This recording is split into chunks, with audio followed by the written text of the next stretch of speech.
ॐ अज्ञानतिमिरान्धस्य ज्ञानाञ्जनशलाकया चक्षुरुन्मीलितं येन तस्मै श्रीगुरवे नमः। नमः ॐ विष्णुपादाय कृष्णप्रेष्ठाय भूतले श्रीमते भक्तिवेदान्तस्वामिन्निति नामिने। नमस्ते सारस्वते देवे गौरवाणी प्रचारिणे निर्विशेषशून्यवादी पाश्चात्यदेशतारिणे। जय श्रीकृष्ण चैतन्य प्रभु नित्यानन्द श्री अद्वैत गदाधर श्रीवासादि गौरभक्तवृंद। हरे कृष्णा कृष्ण कृष्णा हरे हरे, हरे राम राम राम हरे हरे। ओम नमो भगवते वासुदेवाय। नारायणं नमस्कृत्य नरं चैव नरोत्तमं देवीं सरस्वतीं व्यासं ततो जयमुदीरयेत्। In this session, we'll be discussing from the 9th and 10th verses of the 19th chapter of the first canto of Srimad Bhagavatam. This is a continuation of the discussion of the same two verses which we have done in the past 5 sessions. We completed part 5 of the discussion of these two verses because it's a long purport. So, this session will be the part 6 of these two verses which we'll be discussing. These two verses are listing the great sages who arrived from different parts of the universe to witness the great emperor Mahabhagavata, pure devotee Parikshit Maharaj, quit his body in perfect Krishna consciousness. So this quitting the body, which means when death comes, we have to leave the body. We means each one of us is spirit soul, different from the body, and we have to leave this body. So one in knowledge is able to face death perfectly by understanding that time has come to leave this body and move on. So in that sense, life is a journey. So it's a journey we have undertaken in order to reach a final destination. Just like you travel. Whenever you travel, you have a certain destination you want to reach. Exactly like that, if life is understood to be a journey, then our destination should be Krishna's personal abode. Yad gatva na nivartante tadhama paramam mama. In the Bhagavad Gita and several places, including the verse I just cited, Krishna says his abode, personal abode, is such a place, having gone where we will never come back to this material world. So ultimately, liberation means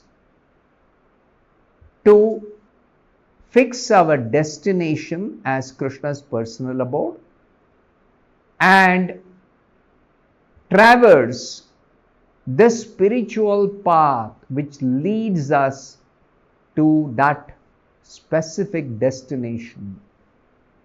Krishna Dhama, Goloka Dhama, Goloka Namni Nijadhamni Taleta Chatasya Devi Mahesha Haridhama Suteshu Teshu. There are so many different planets in the material world, in the spiritual world, but of all the places, None of the planets in the material world, even though some of them belonging to the upper planetary system, have millions of times better material facilities than what we have on the earth. None of them are suitable for a person who knows the nature of material existence is simply to suffer repetition of birth, disease, old age and death. This is the sublime, most confidential, transcendental knowledge we get from the Bhagavad Gita. Janma mrityu jara vyadhi dukkha doshanu darshanam. Material life means, material existence means anudarshanam. Repeatedly we experience these four things, whether Brahmaloka or Maharloka or some Tapoloka, Siddhaloka, Bhuloka, Patalloka, every place in this material creation, in this material universe, in this material world is a place of repeated birth, disease, old age and death. Whereas the spiritual world is that place where there is no misery, no birth, no death, no disease, no old age, no suffering, no scarcity, no deterioration. So wonderful characteristics of the spiritual planets is given in the confidential portions of the Vedic literature. So of all the confidential portions of the Vedic literature, the most important ones are two particular scriptures, Bhagavad Gita and Srimad Bhagavatam. So in both these literatures, it is very elaborately and clearly explained that we belong to Krishna's personal abode. We are related to Krishna in loving devotion. Having forgotten, we have somehow come to this material world.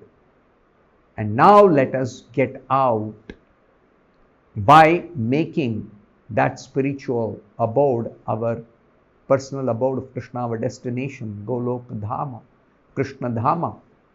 And the great personalities of the Bhagavatam, they show us the way we should prepare ourselves, just like Parikshit is preparing. And lessons of the Bhagavatam are applicable to even the great sages, such great personalities, that there are sages who are millions of times more powerful in terms of mystic power. They are learned, they studied the Vedas, they are engaged in severe austerities, they have a long duration of life, they have millions of times better facilities on the upper planets than what we have on the earth. But still, they also know that when time comes to quit the body, we should be prepared to leave this body and straight go to Krishna's personal abode. Now, how does it happen? We have to learn from those who have perfected the process of quitting this body and going to Krishna's abode. So Parikshit Maharaj is one of the best examples of the perfect person who prepared himself simply by hearing Bhagavatam. So now that you are engaged in hearing Bhagavatam, this is the perfect process. So all activities of sadhana bhakti centered around devotional service to Krishna, in particular method of rendering service as taught by the acharyas of our time, we have to follow in their footsteps. So we were discussing about Parshurama. So some more details about Parshurama, the great sage. We had heard how Parshurama actually is one of the powerful incarnations of the Supreme Lord, who destroyed the ruling class, the miscreant Kshatriyas, who were actually not ruling according to the religious principles. So he went round the entire earth planet 21 times to kill all these miscreant Kshatriyas. So after doing that, he underwent severe penances at the Mahendra Parvata. Even now, this place is there near Bangalore, between Bangalore and Udupi, Mahendra Parvata. The spot where Parshurama sat and did penance is even now there. There is a temple there. And why did he undergo this penance? To teach us that ultimately the killing business is not a very good business. Even though Lord Parshurama is justified, but as a saintly person, it is not his business to do this killing. But the killing is also good for those who are the miscreant Kshatriyas, that when they are killed by the Supreme Lord or his incarnation or his pure devotee, then the person who is killed actually becomes purified of all sinful reactions. Because they are miscreants, they have done so many sinful activities. But the Supreme Lord's mercy upon them is shown when the Lord kills them, purifies them, and actually liberates them from sinful reactions. So therefore, Parshurama's action is never to be mistaken to be some kind of sinful activity he is doing. No. But in order to teach us that this killing business is not very good, like a ordinary person, at the end of his life, he may undergo severe austerity to atone for his sins committed in the past. Similarly, Parshurama underwent severe penances at the Mahendra Parvata, and after taking the whole earth from the Kshatriyas, he gave it in charity to Kashyapa Muni. He freed the earth from the misrule, misconduct of those miscreant Kshatriyas and gave it away to Kashyapa Muni. Actually, the earth planet, not only earth planet, the entire creation belongs to the Supreme Lord. Ishavasyam idam sarvam yat kincha jagatyam jagat. Everything belongs to Krishna. But on behalf of Krishna,